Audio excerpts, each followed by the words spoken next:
Ya, Assalamualaikum warahmatullahi wabarakatuh. Selamat datang di podcast Politeknik Jambi.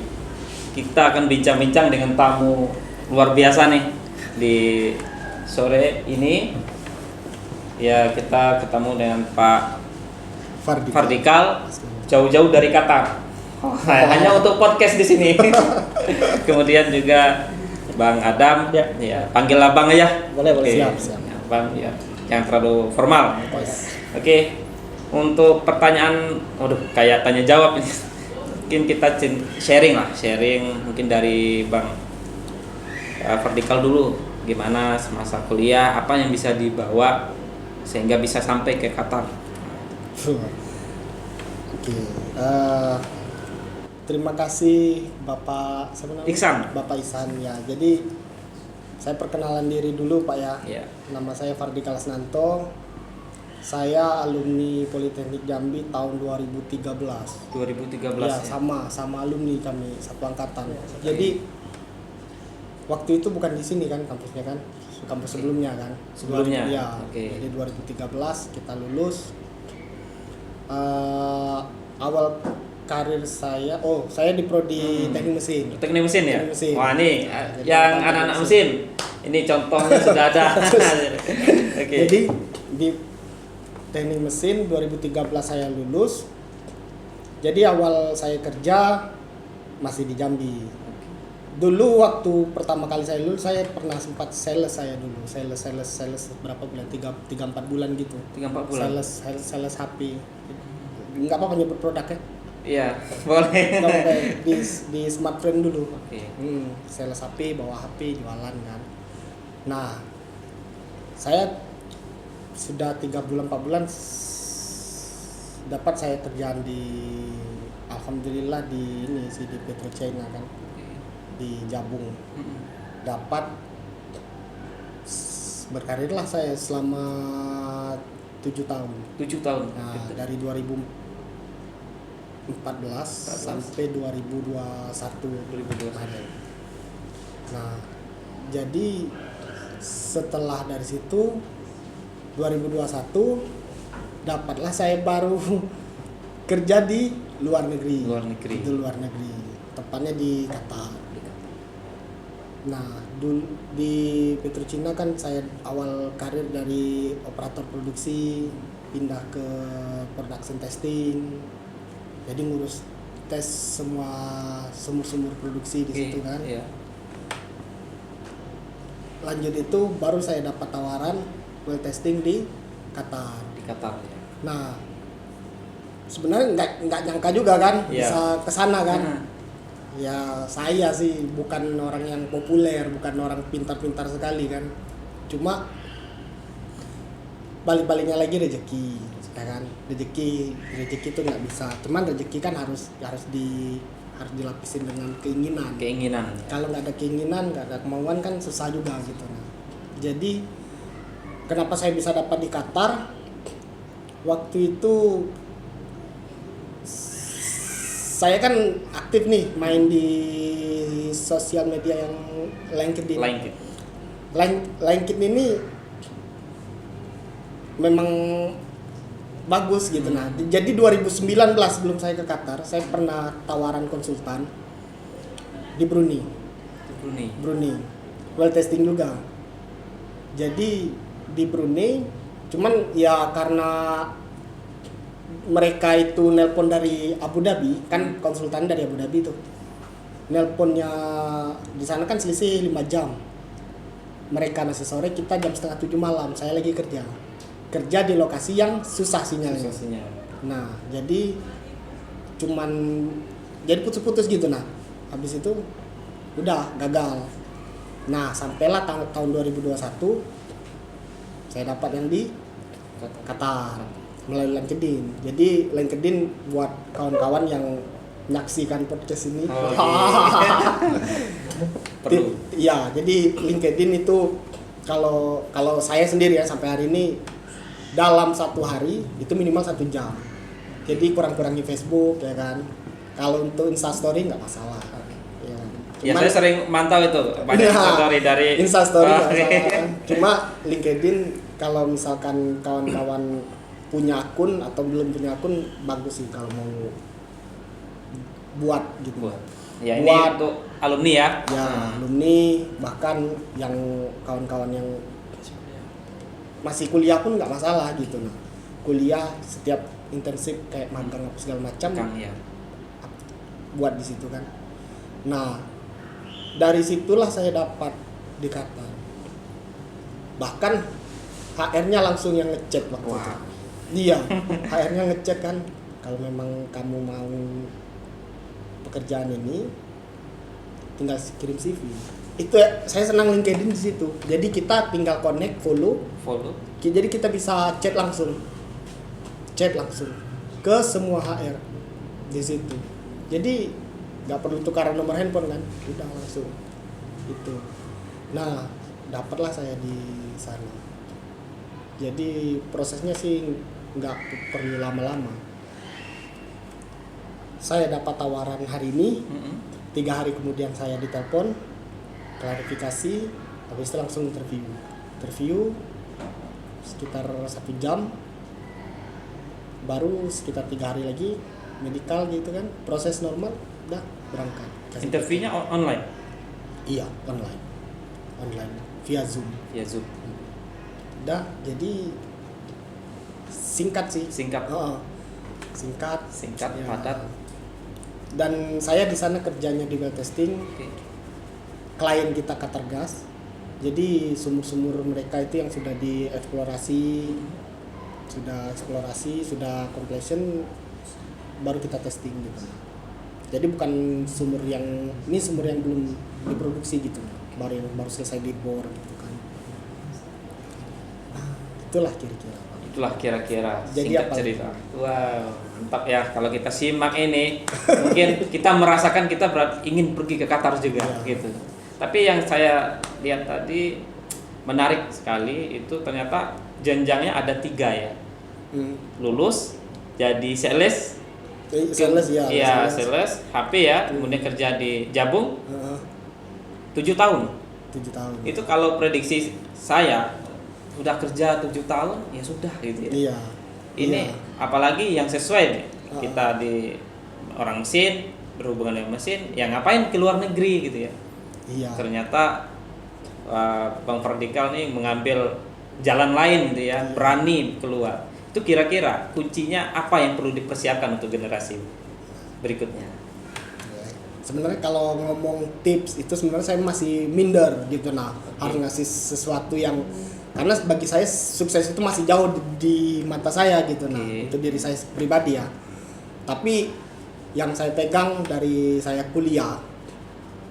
kuliah, saya nggak peduli apa sih sulitnya itu, gitu. Nah, itu saya nggak peduli. Dulu waktu mungkin Mas Ihsan belum ada itu kan? Belum. Saya kuliah biasa-biasa aja. Belajar normal aja. Dalam tanda kutip ya, normal ya. Normal aja belajar. Saya bukan cum laude. Kayak Mas Adam cum laude. Di sini nih. Buktikan cum laude juga bisa. Saya bukan cum laude.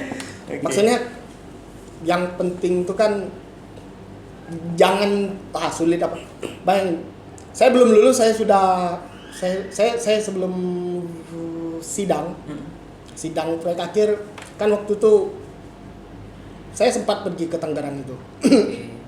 Jadi Tangerang kita kan nemuin brosur nih di kampus, International Seminar Mechanical Engineering, INSEMI namanya kan, diadain di IT, Institut Teknologi Indonesia di Tangerang.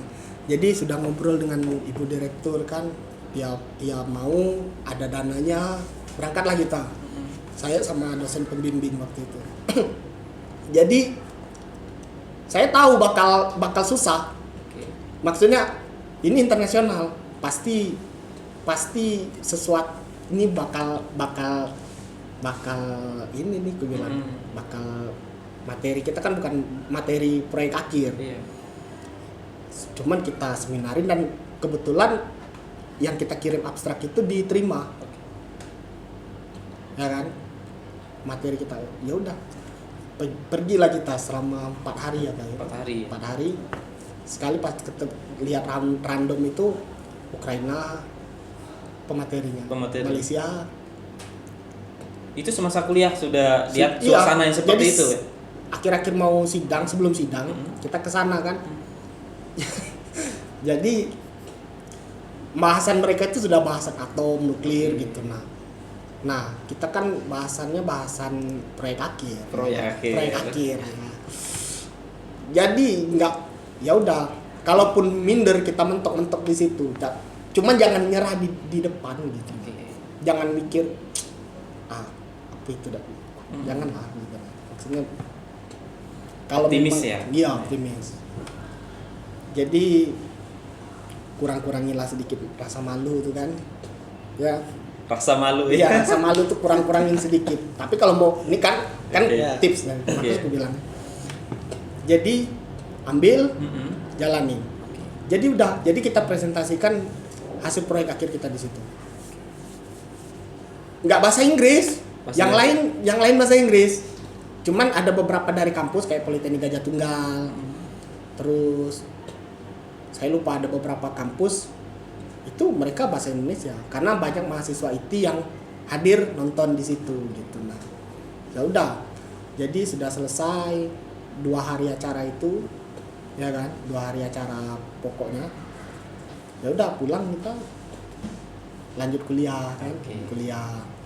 Jadi saya sampai hari ini 1 hari minimal 1 kali saya apply ya. Iya. Jadi jadi cari bermain apa namanya? Bermain LinkedIn. Jadi setiap kita bermain LinkedIn pokoknya 1 hari itu kalau ketemu cocok dengan kualifikasi apply. Jangan takut. Kalau mau berubah kan, kalau mau sekarang orientasinya apa gitu. Nah, kalau saya kayak gitu, orientasinya apa? Kalau orientasinya tadi sudah 7 tahun merasa nyaman, mau ngapain lagi keluar. Kalau orientasinya belajar, kerja, pengetahuan yang lebih luas, jalannya. Lulus, saya banyak kena tolak di perusahaan Mas Adam ini 2 kali saya ditolak. Iya, 4 perusahaan saya ditolak, bahkan di Chevron saya ditolak dulu. Udah interview, tolak. Tapi namanya rezeki kan, Allah kan selagi kita berusaha kan dia bakal nunjukin jalannya. Jadi percaya Mas, itu aja. Nah, ini tipsnya untuk adik-adik alumni atau calon wisudawan. Ya, jangan berhenti untuk apply terus. LinkedIn. Karena rezeki sudah ada yang ngatur. Tinggal kita usaha atau tidak. Usaha itu adalah mendekatkan diri kita kepada rezeki yang kita tuju. Masya Allah, mantap. Ini orang mesin ini luar biasa, usahanya dengan doanya sejalan gitu ya. Nah, tunggu dulu, nanti akan seru lagi dengan Bang Adam. Kita lanjut dengan Bang Adam dulu ya. Kita kayaknya banyak nih yang akan disampaikan ke pemirsa podcast bicara tentang Polcam. Boleh. Oke. Ya, perkenalkan dulu ya, sebelumnya nama saya Adam Perdana Putra. Jadi sama, satu angkatan, lulusan tahun 2013. Dan jurusan saya itu yang saya ambil itu teknik listrik. Nah, jadi selama kuliah di Politeknik Jambi itu berbarengan juga dengan Pak Dikal. Dulu presiden BEM-nya Pak Wardikal. Angkatan saya, presiden BEM-nya Pak Wardikal, wakil ketuanya si Angga. Bahari Panjangan. Nah, saya bendaharanya. Angga itu ada anggota kita lah, banyak lah, kita nggak bisa sebut satu. Nah, kebetulan selama kita ini waktu masih kuliah ya? Iya, masih kuliah. Waktu masih kuliah sama Bang Dikal ini banyak sih yang kita jalanin gitu. Jadi backgroundnya Bang Dikal ini bukan cuma tadi kalau secara kuliah dia organisasinya mantap gitu. Nah, kalau ke saya memang ya itu tadi kan kerjanya ya bendara, terus kalau ada lomba-lomba bidang teknik listrikan kayak ASEAN Skill, kebetulan wakil Jambi, terus National University Debating Championship itu juga pernah ikut. NDC ya? Ya NDC karena waktu itu masih guru bahasa Inggrisnya Pak Jun. Pak Jun ya, sekarang masih. Kemudian ya ada beberapa barengan kita sama Bang Dika nih ikut workshop leadership untuk mahasiswa. Malah kadang ada juga yang kampus lain bikin, kita cuma dengar masuk aja. Masuk aja, rame-rame masuk aja. Anggota BEM mana bang? BEM Politeknik Jambi, Politeknik Jambi. Oh ya bang, suka. Namanya mahasiswa kalau sudah masuk pakai organisasi itu sudah satu ya, satu keluarga jadi. Keluarga, yang mater masuk. Jadi ya itu tadi sekedar pengalaman kuliahnya. Kemudian setelah lulus saya itu ngelamar cukup banyak, bisa dibilang mungkin ada sekitar sebelum lulus itu aja udah 10 lamaran. 10 lamaran? Ya yang udah disebar. Kalau seingat saya nggak tahu mungkin lebih 10 lamaran. Dan yang dihubungi kembali itu mungkin cuma 3. Itu termasuk yang dulu kan baru bangun 2013 itu baru bangun Aston Hotel. Itu di situ termasuk satu Petrocina, termasuk satu lagi perusahaannya ada di Medan Sumatera Utara, pabrik sawit sih. Jadi 3 itu interview pertama itu di Aston. Yes. Aston Hotel itu jadi waiter, bukan jadi teknisi. Hotel enggak. Nah, jadi waitersnya. Enggak jadi teknisi hotel. Pertanyaannya sama HRD-nya itu ibu itu ngomong oke, Mas Adam katanya. Ini interviewnya udah tahu pekerjaannya apa? Belum bu, saya bilang. Saya nggak tahu nih. Apa? Pokoknya yang penting saya kerja dulu bu, saya bilang gitu. Ini kerjanya jadi waiters, nggak apa-apa. Maksudnya pelayan, pramusaji. Ya udah bu, nggak apa-apa bu. Yang penting kerja dulu, kan? Oke. Yang penting kerja dulu bu. Oke. Sekarang saya lihat di sini di CV-nya ini banyak nih. Ini benar bisa bahasa Inggris. Ya bisa sih bu kalau untuk ngomong gitu kan, kalau untuk ngomong bisa. Ya udah saya coba. Jadi beberapa pertanyaan ya diajukan pakai bahasa Inggris, dia ngomong bahasa Inggris. Ya kita memang butuhnya yang untuk waiters ini minimalnya pak bahasa Inggris, bisa ngomong, tulis nggak terlalu lah katanya, yang penting bisa ngomong dan ngerti orang ngomong bahasa Inggris. Poinnya di situ untuk jadi pelayan aja gitu kan. Ya itulah kita kadang mikir wah ini berat ini gitu kan.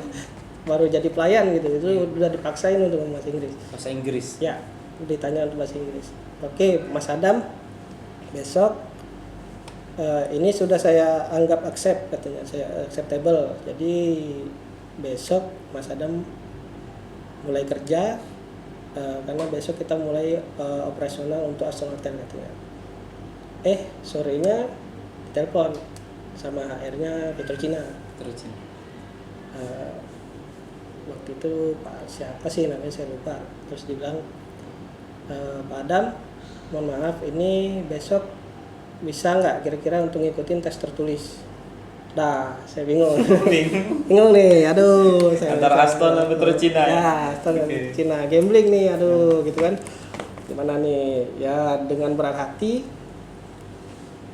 ya namanya juga coba-coba kan, saya bilang saya hubungi lagi nomor kontaknya Ibu HRD yang dari Aston. Saya bilang, Bu, mohon maaf, saya besok sepertinya belum bisa hadir dulu karena ada kepentingan mengenai pekerjaan lain. Saya ngomong gitu. Jadi untungnya si ibu ini, oke mas, nggak apa-apa, di hari kedua aja juga nggak masalah katanya kan. Oke lah, saya tes, begitu tes malamnya dikasih tahu lagi untuk lanjut ke interview. Daripada PHP-in terus kan sama yang di Aston, ya sudah oke. saya langsung hubungi lagi, Bu, mohon maaf saya keterima kerja di tempat lain, walaupun sebenarnya itu belum keterima ya, masih lanjut interview ke lapangan kan. Itu singkat cerita udah interview ke Petrocina, keterimalah di Januari 2014. Januari 2014 mulai kerja itu Februari saya udah mulai masuk. Selisih berapa bulan kita ya? 3 bulan. 3 bulan selisihnya. Iya, 3 bulan. Jadi nggak lama ya itu Bapak Vertikal masuk dan kita kebetulan satu kos. Satu kos. Sama. Iya, satu kos. Kuat ngoroknya. Satu kos ya, jadi ya cerita satu kos itu ya kalau untuk keluar makan bareng-bareng, cari makan, terbarengan gantian gitu. Kalau ada yang sweet gitu ya, ikut juga ke situ kan. Nah, jadi selama di Petrocina juga saya nggak berhenti gitu, maksudnya ya berat gitu karena kita baru lulusan baru kan, lulusan baru teknik listrik, kita nggak tahu apa-apa. Kerja di lapangan itu seperti apa, terutama migas, safety-nya gimana, ya banyak kena teguran, banyak kena marah, apalagi keras kan, ibaratnya miss 1 poin di perusahaan migas ataupun di perusahaan lain, miss 1 poin mungkin hilang anggota badan atau mungkin kehilangan nyawa, terutama apalagi orang-orang listrik ya itu nggak bisa dikompromikan lah, karena listrik ini nggak kelihatan gitu. Kalau udah kena, udah gitu aja mati gitu. Nah, jadi tiada kata ampun lah untuk listrik. Jadi berapa tahun kemudian, ya sekitar 3 tahun saya di sponsor, tiba-tiba supervisor itu memindahkan saya ke offshore-nya untuk di Petrocina. Jadi di penjualannya lah istilahnya. Ya FSO-nya. Nah, di kapalnya kan, jadi teknisi di situ selama 2 tahun, ngelamar lagi ke ConocoPhillips.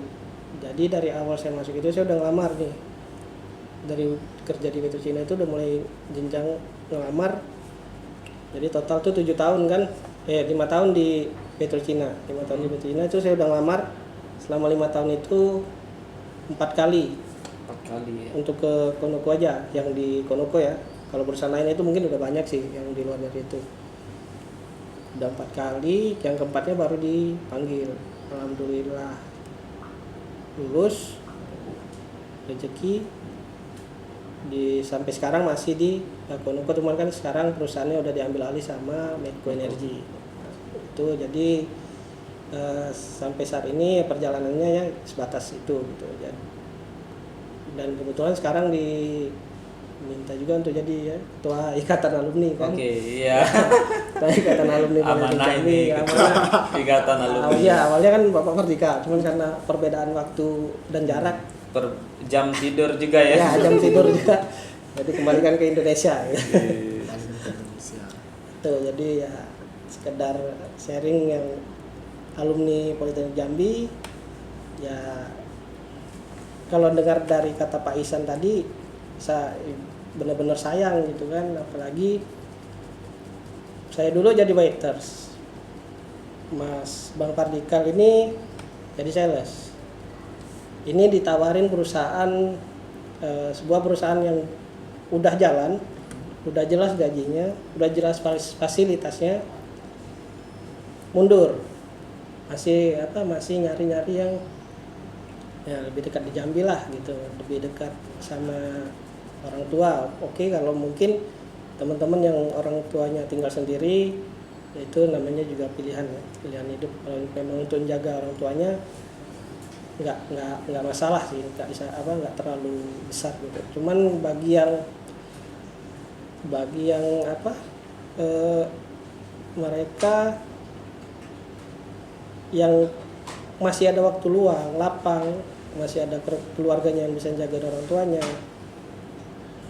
dengan sangat berarti ya kita bilang kamu udah kehilangan waktu untuk berkembang. Oke. Ya, karena ya seperti kami berdua nggak ada waktunya, kami nggak berhenti dah, walaupun ya dari awal kita sadar kita ini baru tamat baru tamat, baru lulus Politeknik Jambi gitu. Masih apa istilahnya, masih bau kencur lah kita bilang gitu kan, atau masih bau rumput lah, masih di bawah gitu. Jadi kita harus naik itu ya cari dulu pengalaman gitu kan. Apalagi sebisa mungkin yang berhubungan dengan teknik. Kalau memang mau wirausaha sih Bagus. lebih bagus juga. Oke, ini berarti kalau dilihat dari perjalanan abang-abang berdua nih, saya anggap ini sudah sukses. Walaupun dari pribadi masing-masing masih jauh gitu ya. Tapi bagi orang kan yang objektif tuh melihat dari perjuangannya. Iya. Ya, dan saya lihat kesimpulannya abang-abang tidak memilih. Ya, tidak pilih-pilih. Tapi kalau sudah dapat pengalaman, mau pilih apa saja bisa. Iya. Kalau udah ada Ini pelajaran untuk yang mau lulus tahun ini dan yang sudah lulus dan yang belum mencari dapat pekerjaan, cari terus. ya, cari terus. Jadi itu jadi batu loncatan ya. Oke. Dan tadi saya lihat ada Bang Ferdikal sama Bang Adam ini Ormawa ya, organisasi mahasiswa semasa kuliah. Iya. Presiden BEM sama bendaharanya. Iya, benar. Nah, itu kira-kira ada dampak enggak gitu untuk apa ya, yang mendukung keilmuan kita di tempat pekerjaan. Ini menyindir bagi yang nggak mau ikut organisasi nih. Iya, ya. Jadi betul tuh, bukan sampai sekarang ternyata ya. Dari zaman saya dulu juga, dari sekian banyaknya mahasiswa paling yang mau ke BEM, yang mau terlibat ya capek kan, capek disuruh kumpul itu susah, dan ujung-ujungnya orang kita yang aktif juga nggak banyak, paling 20 orang. Iya, dari sekian banyak kita menyusun organisasi, ujungnya 20 orang. Nggak masalah bagi saya, sedikit tapi jalan. Gitu nah ya kan. Memang ya sebagian orang mungkin punya kesibukan tersendiri gitu, nah nggak mau menghabiskan waktu untuk ya yang BEM ya, untuk ekstrakurikuler seperti ini. Cuman jangan, ya maksudnya ya tadi kalian bisa dapat BEM ketika kalian kuliah. Cuman itu, kalau kalian sudah nggak kuliah lagi nggak bakalan dapat kan. Mau di mana dicari, nggak ada dijualnya. Mau magang di Ramayana pun nggak ada kan? Nggak ada. Jadi efek positif dari organisasi, saya ngomong lugas seperti ini di sini sama sampean, itu efeknya dari organisasi. Saya bisa ngobrol dengan orang lain seperti Pak Adam, ya maksudnya seperti inilah gitu kan. Apa namanya tuh, kepercayaan diri kita bisa dilatih gitu. Nah, terus ya sedikit banyak kita dapat belajar secara otodidak kepemimpinan. Terus bagaimana kita bangun jaringan-jaringan apa namanya, social network, ya kan. Nah, jadi ya dari sini gitu. Nah, dari ekstrakurikuler, dari BEM, organisasi, bahkan banyak kita waktu kita jalanin mentok nih, stuck di sini di situ, ya disitulah kita belajar gitu. Nah, ini kita nggak ngomong, ini kan perannya kita masuk ke dunia kerja yang nyata, ya di BEM gitu. Perannya. Jadi nggak ada belajar di kelas ya? Nggak belajar di kelas, bahkan ya kita belajar normal di ini, cuman di satu sisi kita harus berpikir lagi di untuk ekstrakurikuler kita, mau dibawa kemana BEM kita, mau dibuat apa.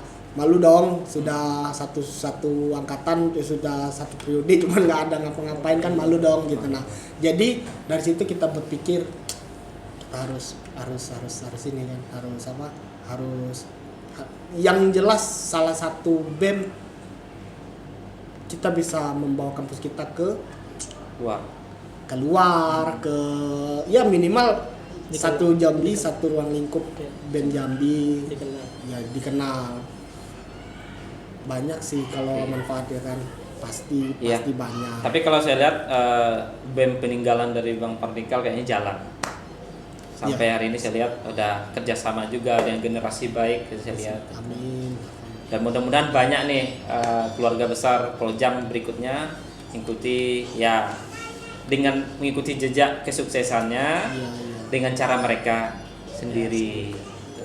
Intinya tetap berusaha. Ya, ini penghujung dari podcast Politeknik Jambi. Untuk pertanyaan silakan dicatat nomor handphone, WA, ya, Instagram, tag abang-abang sukses, abang vertikal dan abang. Mohon maaf kami bukan memuji, tapi kami menyatakan fakta. Dan kami pun bukan sesuatu. Kalian boleh meneladani kami, ya kan? Cuman bagi kami masih banyak kurangnya gitu.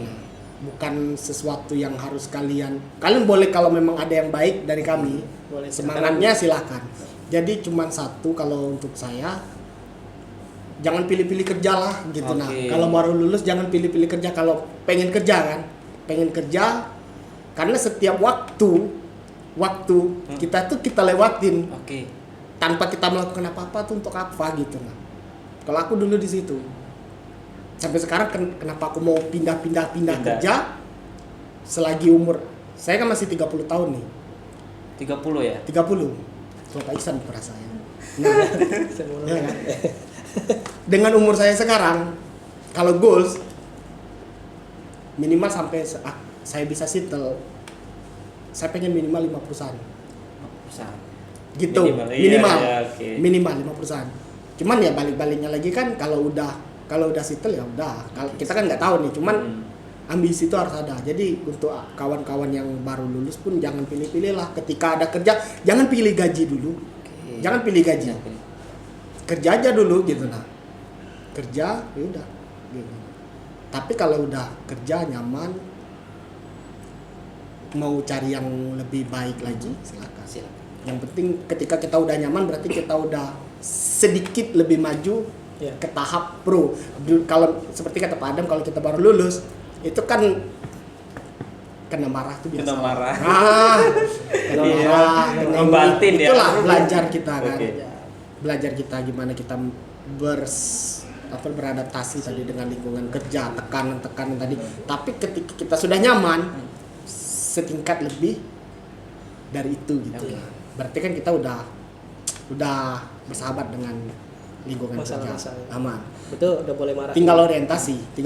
Maksudnya orientasinya tadi mau kemana nih? Mau naik lagi? Silakan. Atau mau marahin yang marahin tadi. Iya, mau balikin. Salah satu aku mau keluar, ini keluar duluan. Jadi aku tinggalan satu kos dulu kan. Ketinggalan aku kan. Aku masih di perusahaan yang lama, nih bapak ini udah cabut sendirian kan di satu kamar dulu kan, satu kos. Nggak asik lagi ya? Nggak asik lagi kan. Aku harus cari.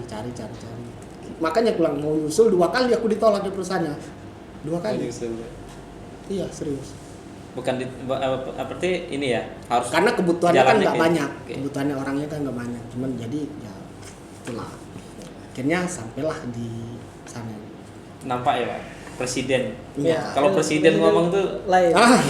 Beda. Pak Bendahara ini ngitung duitnya gimana ya? Oke. Karena terakhir kita tutup, saya sebagai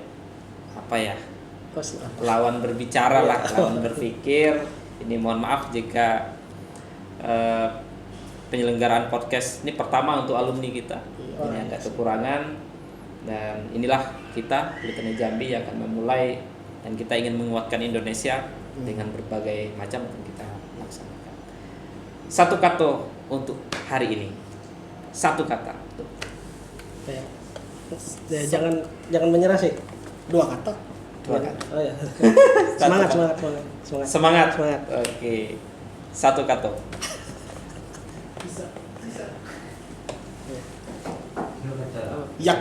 Yakin. Semangat, yakin untuk hari ini dan seterusnya. Poljam bisa.